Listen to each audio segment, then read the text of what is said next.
রফিককে আমি মঞ্চে আসার জন্য আহ্বান করছি।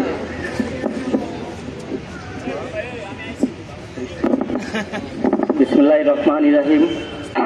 তিতুমির কলেজ ছাত্রদল কর্তৃক আয়োজিত 14 ডিসেম্বর শহীদ বুদ্ধি দিবস উপলক্ষে আজকের আয়োজক মণ্ডলীকে আমার পক্ষ থেকে সংগ্রামী শুভেচ্ছা অভিনন্দন। উপস্থিত আছেন তিতুমির কলেজ ছাত্রদলের সংগ্রামী সভাপতি আরিফুর রহমান ইমদাদ, সংগ্রামী সাধারণ সম্পাদক Imam Hossain, senior vice president Mahfuzur Rahman Lipkon এবং সিনিয়র যুগ্ম সাধারণ সম্পাদক কাজী সাইফুল ইসলাম সহ সহসভাপতি আমার সামনে উপস্থিত আছেন, সহসভাপতিবৃন্দ, যুগ্ম সাধারণ সম্পাদক বৃন্দ, এসডিএস বৃন্দ, সহ সাংগঠনিক সম্পাদক, সহ সম্পাদক ও সম্মানিত সদস্যবৃন্দ, সকলকে আমার পক্ষ থেকে সংগ্রামী শুভেচ্ছা।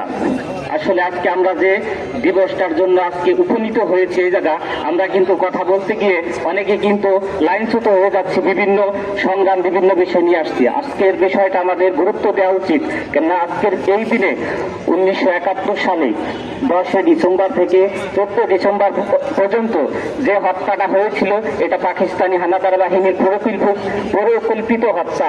যে এদেশের মেধা শূন্য করতে পারলে তারা আজীবন রাজত্ব করতে পারবে, কিন্তু আমাদের এই বাংলার মাটি মানুষ এমন যে কেউ না কেউ এই জায়গা থেকে পরিস্ফুটিত হয়ে ওঠে, যার কারণে এদেশে 1971 সালের পর থেকে এদেশে অনেক ধরনের হামলা, অনেক ধরনের গুপ্ত ষড়যন্ত্র হয়েছে।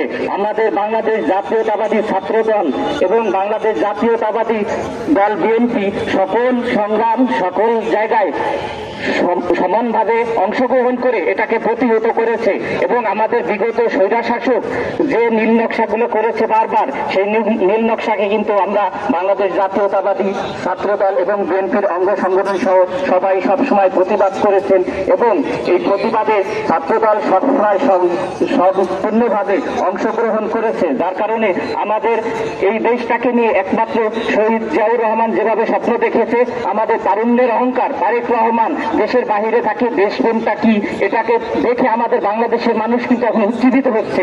আমরা কিন্তু অনুপ্রেরণা পাচ্ছি। এই অনুপ্রেরণা নিয়ে আমাদের এই দেশটাকে আরো অনেক দূর এগিয়ে নিয়ে যাব এবং শহীদদের স্মরণে আমরা সবসময় আছি, থাকবো এবং এই কাজগুলো যখন ধারাবাহিকতা চলে। এই সংক্ষিপ্ত আলোচনা এখানেই আমি বক্তব্য এখানেই শেষ করছি। বাংলাদেশ জাতীয়তাবাদী ছাত্রদল জিন্দাবাদ। শহীদ রাষ্ট্রপতি জিয়াউর রহমান অমর হোক। তারুণ্যের অহংকার তারেক রহমান ধন্যবাদ এবং আমাদের দেশ নেত্রী বেগম খালেদা জিয়ার সুস্থ কামনা এবং সে দীর্ঘজীব হোক। সকলকে ধন্যবাদ। ভালো থাকবেন সবাই।